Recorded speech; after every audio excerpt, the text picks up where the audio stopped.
Hi, my name is Chanel O'Connor, and some of you may know me as Connor MacDonald. And what I know now is in order to fulfill your potential, you need to let go of your fears. On the Isle of Bute, I grew up a lovely, pleasant life as a young boy named Connor MacDonald, great fun. And I had a very good childhood. Lovely mum, lovely dad, great growing up.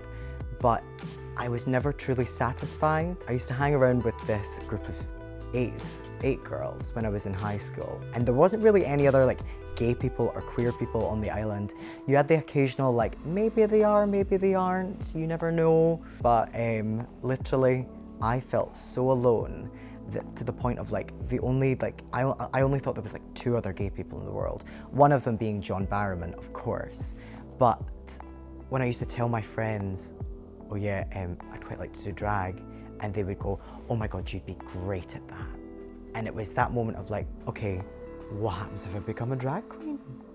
Okay. For a while, I used to do drag so secretly, to the point of like, I would only ever practice makeup at like 2 o'clock in the morning, where I knew my mum, dad, my sister were dead asleep.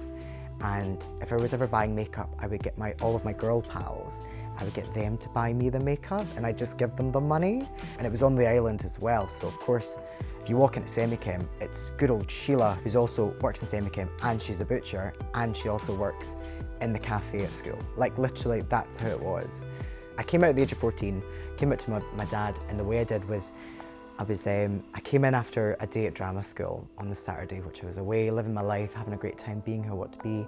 I saw the nail polish out from my mum, and I just started painting my nails. And my dad turned around and said, why are you doing that? That's gay. And I went, well, I am. Continued to paint my nails. My mother was like, oh yeah, that's fine. And continued to walk on. No bother at all. After coming out, there was this relief of like, right, I'm gay.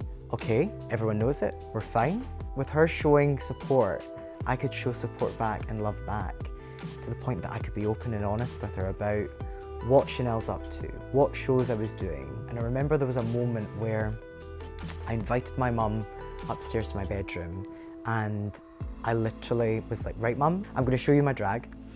And from like drawers, I'd pull out dresses, and from like behind cupboards, I'd like reveal a wig, and under my sewing machine, I'd pull out a pair of heels. The reason that I do drag is I have so much creativity that I feel like I've honed it into this one being, an entity that is Chanel O'Connor. And then it became real when my mother came and saw me in a Fringe show.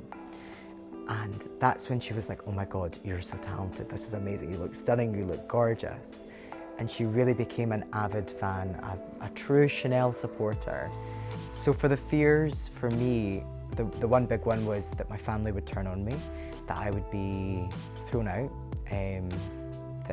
Because you hear these stories of queer people or people who just don't follow the path that their parents and the people supporting them lay out for them. Part of me is glad that I did hide it a wee bit, because it's now molded me into the person I am today. But it would be very interesting if I could go back in a time machine and say to my younger self, be yourself now. Just live your life that you want to live. Play with makeup. Who cares about what people are going to say? With the fact that I have a healthy and a loving family and everyone's there and have great friends, I've come to realize that I'm comfortable and happy being Chanel, but at the end of the night, when I whip this wig off, I'm comfortable and happy being Connor. And all of that is because I have forgotten those fears that I once had before.